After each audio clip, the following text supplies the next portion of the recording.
प्रशांत जी को देखता हूँ आजकल घूम रहे हैं पूरा बिहार, गाँव गाँव जा रहे हैं, बहुत परिश्रम कर रहे हैं। आप लोगों ने एक नाम सुना होगा प्रशांत किशोर, जन स्वराज वाला प्रशांत। तो महाराष्ट्र इलेक्शन में जब वो थे 2019 के टाइम पे, तो उन्होंने बोला था कि हमरा आप पैसा वैसा मत दीजिए यहाँ पे। मैं प्रशांत किशोर जी को फॉलो करता हूँ क्योंकि उनकी बातें कनेक्ट करती हैं मुझसे, वो तथ्य रखते हैं सामने। बिहार में प्रशांत काम कर रहे हैं, मुझे उनसे बड़ी आशा है। मैं उनका फैन हूँ, रीजन कि उनके शब्द जो होते हैं ना बिहार के लिए होते हैं। जो What Prashant Kishore is doing, that he's making his contact with the ground. Prashant Kishor जी को बहुत उम्मीद के साथ देख रही हूँ, तो मैं जन स्वराज को सपोर्ट करना चाहती हूँ। प्रशांत किशोर जैसे लोगों का बोलवाला होना ही चाहिए। बहुत बड़ी किशोर तो मैं व्यक्तिगत तौर पर भी बहुत मानता हूँ। 7 लोगों की जिनकी हत्या के ये अभियुक्त हैं, आरोप नहीं है, मैं शब्द बहुत सही समझ के बोल रहा हूं। 7 लोगों की हत्या के अभियुक्त राकेश कुमार उर्फ सम्राट कुमार मौर्य उर्फ Samrat Chaudhary, Tarapur case number 44/1995, note कर लीजिए, 44/1995 में 7 लोगों की हत्या हुई, उसमें ये अभियुक्त हुए। यह आवाज उस व्यक्ति की है जिसने कई सारे भारत के बड़े नेताओं की किस्मत लिखी है और वो अब अपनी खुद की किस्मत लिखने निकल पड़ा है, या फिर यूं कहें कि वो बिहार की किस्मत लिखने निकल गया है। हम बात कर रहे हैं प्रशांत किशोर की। प्रशांत किशोर की हम आज इस पूरी वीडियो में ये चर्चा करेंगे कि प्रशांत किशोर ने जो जन स्वराज पार्टी लॉन्च की है उसके पीछे का क्या मोटिव रहा था, और प्रशांत किशोर इस समय बहुत ज़्यादा सुर्खियों में है और उन्होंने जन स्वराज लॉन्च करने से पहले कई सारी अलग अलग पार्टियों के लिए काम किया। भारत के वो बड़े नेता, वो धुरंधर नेता जिनके लिए प्रशांत किशोर ने काम किया है, उनसे प्रशांत किशोर की दूरियां अब इतनी क्यों बढ़ गई, क्या रीजन रहा था, सारी जानकारी इस वीडियो में आपको देंगे। प्रशांत किशोर का जन्म 20 मार्च 1977 बक्सर बिहार में हुआ था। उनके पिता श्री कृष्ण किशोर पेशे से एक सरकारी डॉक्टर थे। प्रशांत किशोर की स्कूली शिक्षा पटना में ही हुई थी और हायर एजुकेशन के लिए वो बाद में दिल्ली चले गए थे। बाद में प्रशांत किशोर ने पब्लिक हेल्थ में रुचि ली और उन्होंने यूएन संयुक्त राष्ट्र के लिए भी कार्य किया। और इतना ही नहीं, प्रशांत किशोर ने अफ्रीका में हेल्थ प्रोजेक्ट्स पर भी कार्य किया। लेकिन उसके बाद वो आ जाते हैं भारत की राजनीति में। छोटे से गांव से निकला ये लड़का दुनिया के बड़े मंचों तक पहुंचा, लेकिन उसके दिल में बसा था बिहार।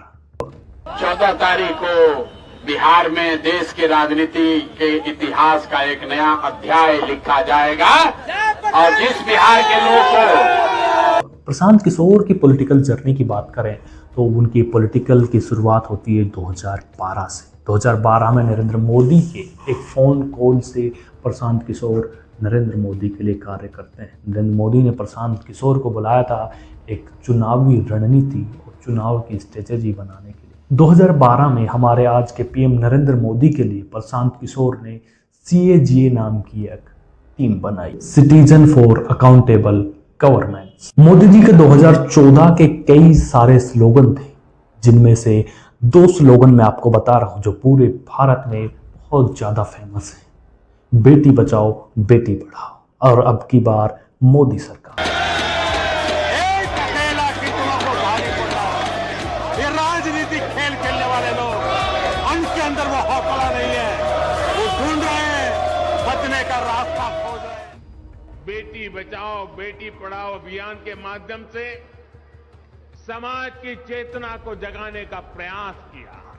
इन 2 स्लोगन और कई सारे स्लोगन थे। इन जो स्लोगन के पीछे का मास्टरमाइंड था वो था प्रशांत किशोर, यानी कि प्रशांत किशोर ने 2014 में पीएम मोदी के लिए पॉलिटिकल रणनीति बनाई।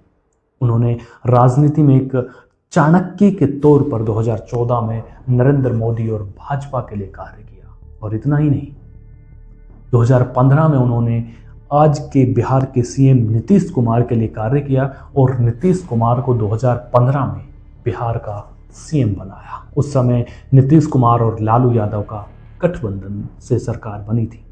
वो आदमी जो मोदी को जिताता है, फिर नीतीश को भी जिताता है, विरोधियों को हराता नहीं बल्कि उन्हें सहजता से बताता है। देखिए, क्या करते हैं नहीं करते हैं इधर उधर की बात मत करो, तुम बताओ तुमने हत्या की है कि नहीं की। समाज को दलाल स्वीकार हो सकता है, बिजनेसमैन स्वीकार हो सकता है, हत्यारा नहीं स्वीकार हो सकता है। प्रशांत किशोर ने देश की बहुत सारी बड़ी बड़ी पार्टियों और छोटी पार्टियों के लिए भी काम किया है। 2016 में प्रशांत किशोर ने कांग्रेस के लिए पंजाब और उत्तर प्रदेश में राजनीतिक रणनीति बनाई, लेकिन 2022 में प्रशांत किशोर ने ठान लिया था कि वो अब किसी पार्टी के लिए काम नहीं करेगा और किसी भी पार्टी के लिए रणनीति नहीं बनाएगा। बहुत सारे लोग ये कहते हैं कि प्रशांत किशोर अब किसी के लिए काम करने से इसलिए इनकार कर रहा है कि बहुत सारे लोगों ने, बहुत सारे देश के बड़े नेताओं ने प्रशांत किशोर का इस्तेमाल किया और उसके बाद जैसे ही उनकी सरकार बनी तो उन्होंने प्रशांत किशोर को पूछना तक बंद कर दिया। उन्होंने प्रशांत किशोर को बिल्कुल तवज्जो नहीं दी। इसी बात से तंग आकर प्रशांत किशोर ने बिहार में एक नए सूर्योदय की घोषणा की। 2022 में उन्होंने घोषणा की कि वो लेकर आ रहे हैं नए सूरज की तरह बिहार में जन स्वराज जो 2025 में हो रहे विधानसभा चुनावों में पूरे के पूरे 243 सीटों पर चुनाव लड़ रहे, जिसमें प्रशांत किशोर पहली बार चुनाव लड़ रहे हैं और पहली बार जन स्वराज पूरे 243 सीटों पर लड़ रही है बिना किसी भी पार्टी से गठबंधन की। वो जिसने नेताओं को बनाया अब खुद नेता बनने की ठान चुका था। जन स्वराज की न्याय यात्रा अक्टूबर 2022 को शुरू हुई और वो अब तक हजारों किलोमीटर तक जा चुके हैं। हजारों किलोमीटर में वो बिहार के हर एक गांव, हर एक जिले और हर एक कस्बे में गए हैं और लोगों को जागरूक कर रहे हैं।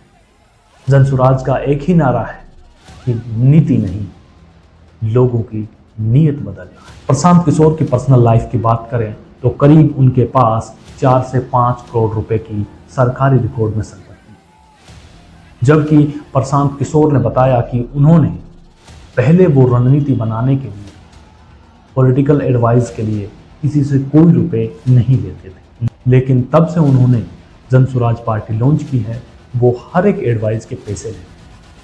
उन्होंने पिछले 2-3 सालों में 241 करोड़ रुपए रणनीति बना करके लिए हैं, जो कि पूरे के पूरे चुनाव में खर्च किए जाएंगे और जन स्वराज पार्टी पे खर्च होंगे। वैसे प्रशांत किशोर के नाम पर 2 गाड़ियां हैं, जिनमें से एक टोयोटा फॉर्च्यूनर है और एक है इनोवा क्रिस्टा। प्रशांत किशोर अभी भी बिहार में ही रहते हैं। नाम बड़ा है, जीवन सादा, यही है प्रशांत किशोर की लाइफ। वो आदमी जिसने नेताओं को जीतना सिखाया और अब खुद बिहार जीतने निकला है। आपके लिए एक सवाल है, प्रशांत किशोर बिहार की जनता को जीत पाएगा? और प्रशांत किशोर क्या बिहार के लोगों के दिलों में अपने लिए जगह बना पाएगा? सवाल आपके लिए, जवाब कमेंट बॉक्स में। हमारी अगली वीडियो आएगी तेजस्वी यादव, लालू यादव, नीतीश कुमार और बिहार के सभी धुरंधर नेता जो कि पॉलिटिक्स में, जो कि 2025 के महादंगल में फाइट कर रहे हैं, सबकी बायोग्राफी वीडियो आएगा, आप देखना ना भूलें।